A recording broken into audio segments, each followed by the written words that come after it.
નમસ્કાર. દિવસભરના તાજા સમાચારોમાં તમારું સ્વાગત છે. તમારી સાથે હું છું પિનલગીરી ગોસ્વામી. સમાચારો વિસ્તારથી જાણીએ એ પહેલા મહત્વના સમાચારો ઉપર એક નજર. મિત્રો, આજની વિડીયોમાં વાત થશે દામોદર કુંડમાં ઘોડાપૂર આવ્યું, સરકારી બેંકોમાં કર્મચારીઓ ઘટ્યા, ખાનગી બેંકોમાં વધ્યા, આતંકીઓ સાથે અથડામણ, સેનાના 3 જવાન ઘાયલ થયા છે. નવરાત્રિ માટે અમદાવાદ પોલીસની ગાઈડલાઇન્સ સામે આવી છે, જેમાં ગાઈડલાઇન્સ નંબર 1, ગાઈડલાઇન્સ નંબર 2 પણ રજૂ કરવામાં આવી છે. ત્યારે આગળ વાત થશે છેલ્લા 24 કલાકમાં 212થી વધુ તાલુકામાં વરસાદ નોંધાયો છે. કેન્દ્રીય મંત્રી નિર્મલા સીતારમણ સામે FIR નોંધવાનો આદેશ. રાહુલ ગાંધી હરિયાણામાં પદયાત્રા કરશે. રોગચાળો વકર્યો, ડેન્ગ્યુ અને મેલેરિયાના હાહાકાર મચી ગયો છે. હવે મિત્રો સમાચારો વિસ્તારથી. વડોદરામાં રોગચાળો વકર્યો છે. શહેરમાં છેલ્લા 24 કલાકમાં જ ડેન્ગ્યુના 58 જેટલા શંકાસ્પદ કેસ સામે આવ્યા છે, જેમાંથી 6 કેસ પોઝિટિવ નીકળ્યા છે. તો આ તરફ મેલેરિયાના 71 કેસ અને ઝાડા ઉલટીના 71 કેસ નોંધાયા છે. આ સિવાય સામાન્ય તાવ અને શરદીના કેસનો તો રાફડો ફાટી નીકળ્યો છે. શહેરના દવાખાનાઓ દર્દીઓથી ઉભરાઈ ગયા છે.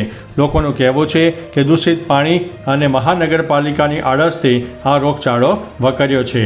મિત્રો, અન્ય મહત્વના સમાચારની વાત કરીએ તો રાહુલ ગાંધી હરિયાણામાં પદયાત્રા કરશે. કોંગ્રેસ સાંસદ રાહુલ ગાંધી હરિયાણામાં પદયાત્રા કરવાના છે.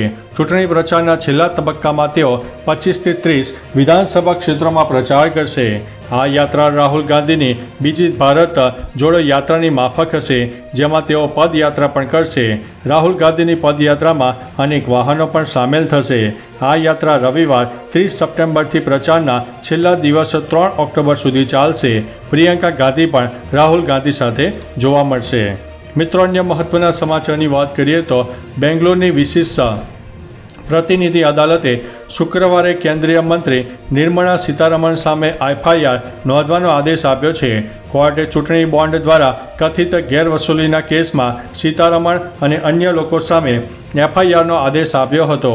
GSPના સહ-અધ્યક્ષ આદર્શ અય્યરે બેંગ્લોરની સ્પેશિયલ પીપલ્સ રિપ્રેઝેન્ટેટિવ કોર્ટમાં ફરિયાદ દાખલ કરી હતી. તેમણે સીતારમણ સામે પગલાં લેવા નિર્દેશો માગ્યા હતા. મિત્રો, અન્ય મહત્વના સમાચારની વાત કરીએ તો છેલ્લા 24 કલાકમાં 212 તાલુકામાં વરસાદ નોંધાયો છે. ગુજરાતમાં મેઘરાજા ફરીથી જોરદાર બેટિંગ કરી રહ્યા છે, જેને લઈને 24 કલાકમાં 212 તાલુકામાં વરસાદ પડ્યો હતો, જેમાં સૌથી વધુ વ્યારામાં 8.5 ઇંચ, સોનગઢમાં 6.5, વિસાવદર અને ઘોઘામાં 6, પાલીતાણા, વાપી, વલભીપુર અને પારડીમાં 4.5 ઇંચ, વલસાડ અને ભાવનગરમાં 4 ઇંચ, બનાસકાંઠાના સરહદી વિસ્તારમાં ભારે વરસાદ પડતા બાજરી અને જુવારના પાકને નુકસાન થયું છે. મિત્રો, અન્ય મહત્વના સમાચારની વાત કરીએ તો નવરાત્રિ માટે અમદાવાદ પોલીસની ગાઈડલાઇન સામે આવી છે.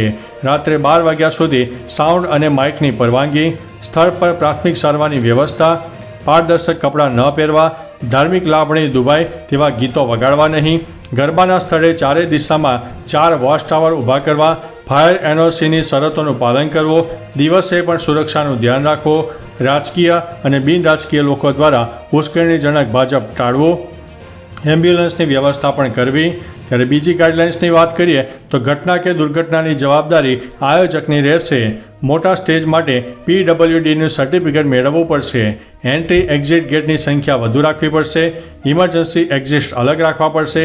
ગરબાની જગ્યા સુરક્ષિત અને બીજાને અડચણ ન થાય તેવી હોવી જોઈએ.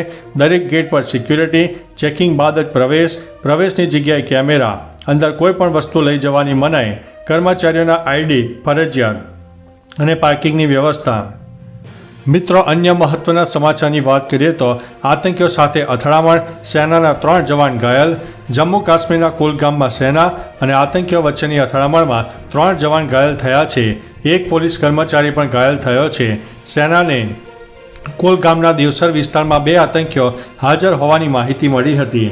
ત્યાર પછી સમગ્ર વિસ્તારને ઘેરીને સર્ચ ઓપરેશન ચલાવવામાં આવી રહ્યું છે. આ દરમિયાન આતંકવાદીઓ સાથેની અથડામણ દરમિયાન સૈનિકો અને પોલીસ અધિકારીઓ ઘાયલ થયા હતા. મિત્રો, અન્ય મહત્વના સમાચારની વાત કરીએ તો સરકારી બેંકોમાં કર્મચારીઓ ઘટ્યા, ખાનગી બેંકોમાં વધ્યા. કોરોના બાદ સરકારી બેંકો એ કર્મચારીઓની સંખ્યામાં ઘટાડો કર્યો છે, જ્યારે ખાનગી બેંકોમાં વધ્યા છે. આરબીઆઈના અહેવાલ મુજબ 2019-20માં સરકારી બેંકોમાં 7,70,409 કર્મચારીઓ હતા, જે હવે ઘટીને 7,64,679 થયા છે. આ દરમિયાન ખાનગી બેંકોમાં કર્મચારીઓની સંખ્યા 5,54,950થી વધીને 8.46 લાખ થઈ છે. 2020માં એસબીઆઈમાં 2.49 લાખ કર્મચારીઓ હતા, જે ઘટીને 2.32 લાખ થયા છે. મિત્રો, અન્ય મહત્વના સમાચારની વાત કરીએ તો દામોદર કુંડમાં ઘોડાપૂર આવ્યું છે. હવે ભાદરવા મહિનામાં ગિરનાર પર અનરાધાર વરસાદ પડ્યો છે, તેથી દામોદર કુંડમાં ઘોડાપૂરની પરિસ્થિતિ સર્જાઈ છે. દરમિયાન આ સિઝનમાં પહેલીવાર દામોદર કુંડનું રૌદ્ર સ્વરૂપ સામે આવ્યું છે, તેથી વહીવટીતંત્ર અને કોર્પોરેશન સ્ટાફ ભવનાથ વિસ્તારની સમીક્ષા કરવા પહોંચ્યો હતો. ઉપરવાસમાં હજી પણ વરસાદ વરસતા સોનરખ નદી બે કાંઠે વહેતી થઈ ગઈ હતી. તો ચાલો મિત્રો, ફરીથી દેશ અને દુનિયાના સુપરફાસ્ટ સમાચાર લઈને મળતા રહીશો. ત્યાં સુધી અમને રજા આપશો. નમસ્તે.